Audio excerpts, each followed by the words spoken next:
Hi Leute, herzlich willkommen zu dem neuen Video hier bei The Wrist Guy und einen wunderschönen Mittwoch wünsche ich euch. Willkommen in der dritten Folge unserer Seiko-Serie. Dieses Video ist gesponsert von dem Konzessionär René Bargello hier in Wien. Wenn ihr Bock auf Seiko habt, besucht ihn unbedingt hier in Wien in der Taborstraße oder schaut bei ihm auf seiner Webseite vorbei. Er hat alles von Seiko 5 über Prospex Diver, über Marine Master Lagern und beratet euch gerne. Vielen Dank. Wir haben jetzt schon eine einfache Seiko 5 vorgestellt und wir haben jetzt schon eine Seiko 5 Street Fighter Limited Edition vorgestellt. Aber was ist, wenn ihr nun eine richtig geile Alltagsuhr haben wollt, auch bereit seid, gern ein bisschen Geld auszugeben, aber noch lange kein Rolex-Geld ausgeben wollt, dann denke ich, dass diese Seiko Prospex Diver wohl die beste Uhr ist, die ihr kaufen könnt, und unabhängig vom Preis ist die womöglich die meiner Meinung nach fast beste und rundeste Alltagsuhr, die man haben kann. Und ich sage euch gleich wieso. Wie ich euch ja schon in den anderen Videos gesagt habe, ist Seiko dafür bekannt, dass die alles selber bauen. Und das ist eine richtig alte Marke, richtig traditionsreiche Marke. Und wenn Seiko eine Taucheruhr baut, dann haben die verschiedene Preissegmente. Und in jedem Preissegment wird es besser und besser und besser. Und ich finde, der Sweet Spot zwischen was ihr ausgebt und was ihr kriegt, ist hier fast am besten. Diese Uhr ist die Seiko SPB 143J. Und ich habe hier zwei Varianten von dieser Uhr da. Einmal die Standardvariante mit einem smoky grauen Ziffernblatt und einmal die limitierte Variante in Blau mit goldenen Akzenten. Ich finde beide von diesen Uhren ultra geil. Beginnen wir wieder mal mit dem Gehäuse. Diese Uhr als Ganzes ist Vintage inspired aus den 60ern und ich finde das mega, mega geil und das zeigt sich in jedem Designelement von dieser Uhr wieder. Das Gehäuse ist ein typisches 60s Gehäuse. Es ist 40 mm in der Größe. Normalerweise sind die Seiko-Uhren, vor allem die Taucheruhren, alle ein bisschen größer. Das seht ihr dann in der nächsten Folge.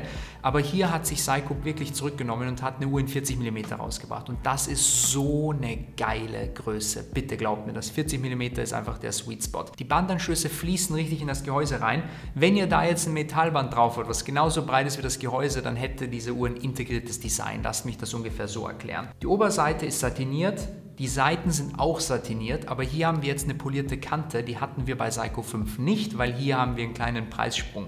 Und den merkt man auch in der Verarbeitung. Die Bandanschlüsse sind oben gerade abgeschnitten, damit die nicht zu lang werden, damit sich die Uhr auf dem Arm ein bisschen gemütlicher trägt. Seitlich gesehen biegt sich das Gehäuse ergonomisch an den Arm ran. Das heißt, diese Uhr hat eine richtig schöne, Tragepräsenz am Arm und trägt sich einfach wahnsinnig bequem. Weiter geht's mit dem Band. Seiko verbaut hier einmal ein Metallband. Die Zeiten von gebogenem Blech sind vorbei, also dieses Band ist komplett in Massivstahl gefertigt, komplett satiniert. Man merkt einen Qualitätssprung von der Seiko 5 aus Folge 1 dieses Seiko Specials. Man sieht das in dem Sinne, dass das Band einfach massiver wirkt. Die Schließe hat auch mehr Engineering drinnen. Wir haben jetzt nicht mehr eine einfache Blechschließe, sondern wir haben jetzt hier wirklich einen massiven Bügel. Wir haben jetzt hier auch ein bisschen größeren Sicherheitsbügel. Sieht alles auch optisch ein bisschen anders aus, sieht ein bisschen hochwertiger aus.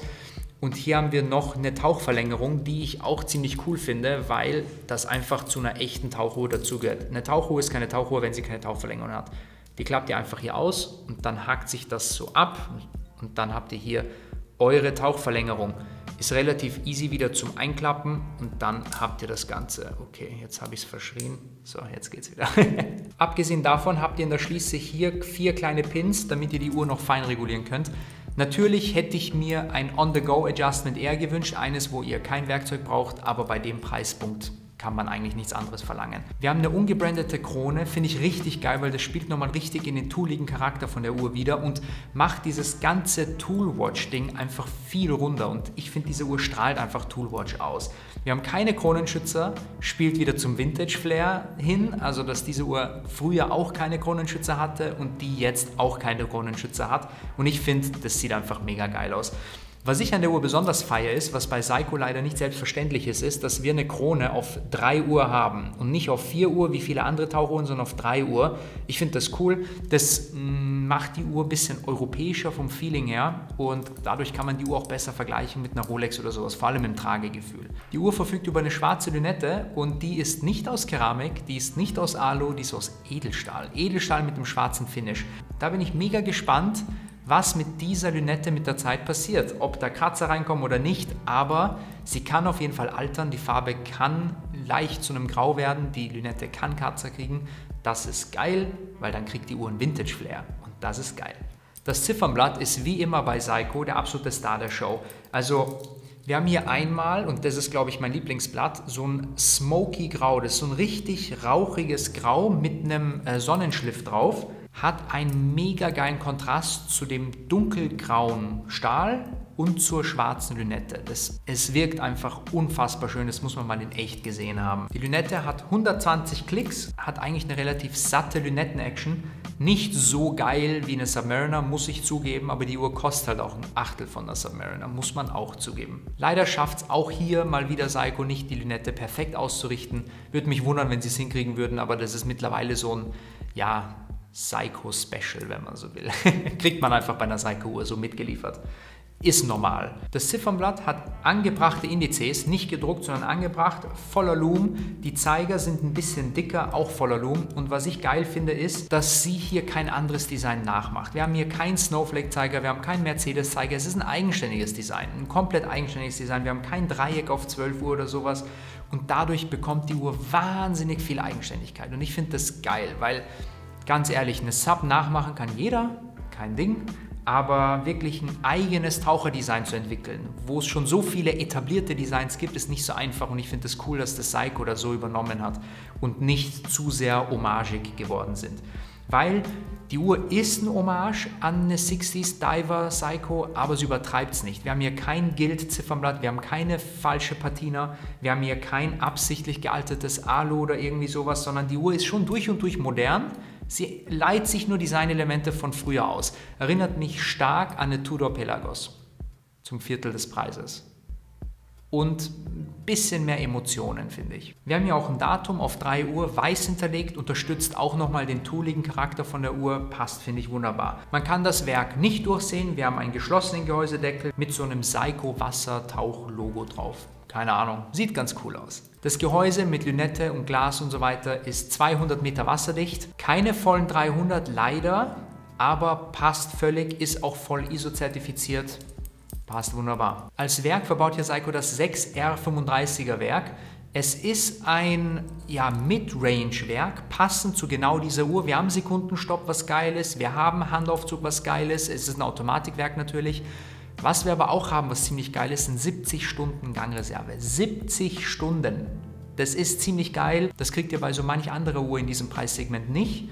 Und das finde ich halt richtig geil. Das kriegt ihr halt einfach, weil Seiko durch und durch Manufaktur ist. Und das ist das, was ich cool finde. Alles an dieser Uhr ist von Seiko gebaut und entwickelt und entworfen und auch wirklich hergestellt. Diese Uhr ist durch und durch Manufaktur. Am Arm trägt sie sich wahnsinnig bequem am Stahlband. Sie ist nicht zu schwer, aber auch nicht so leicht, dass ihr jetzt die Uhr vergessen würdet. Lug-to-Lug ist eine perfekte Größe, 40 mm hat die Uhr, sieht einfach mega geil aus und ist einfach wirklich schön. Also die Uhr verliert sich nicht, sie hat eine angenehme Dicke und geil einfach, ganz ehrlich, was will man mehr? Das Ziffernblatt hat auch so eine schöne Tiefe und das Licht spielt einfach mit den Indizes. Diese Uhr kostet 1200 €.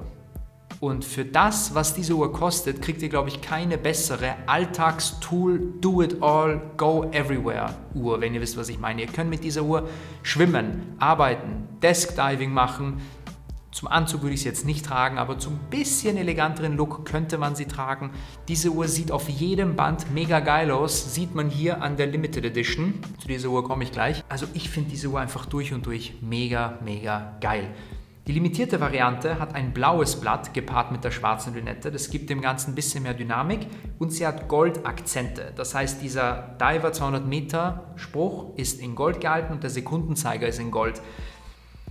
Ich finde das, ehrlich gesagt, schöner oder ich kann mich nicht entscheiden, was ich schöner finde. Das eine ist smoky grau toolig, das andere ist ein bisschen wärmer mit den Goldtönen und spielt ein bisschen mehr mit verschiedenen Farben. Ich liebe einfach beides absolut. Die eine ist limitiert, die andere nicht. Die limitierte Uhr kriegt ihr zusätzlich noch mit einem blauen Kautschukband, zusätzlich zum Stahlband. Diese Uhr gibt es nur am Stahlband, so wie sie ist. Aber ich könnte mir vorstellen, dass das smoky graue Band auch an einem grauen NATO zum Beispiel richtig, richtig geil ausschauen könnte. Wenn ihr Bock auf ein cooles NATO-Strap habt, schaut doch bitte vorbei auf theristguide.eu. Würde mich sehr freuen. Lasst mich mal wissen, wie ihr denn diese Uhr findet. Hat euch das Video gefallen? Lasst mir Feedback und Likes da. Also diese Uhr kann ich auf jeden Fall empfehlen. Und wenn ihr diese Uhr und andere Seiko-Uhren mal gerne in Original sehen wollt, empfehle ich euch auf jeden Fall den Konzessionär René Bargello. Vielen Dank zur Verfügungstellung von diesen Uhren und zum Sponsern von dieser Seiko-Videoserie. Serie. Ich finde die Marke einfach mega geil. So Leute, ich verabschiede mich, wir sehen uns dann nächste Woche. Bis dann. Ciao, ciao.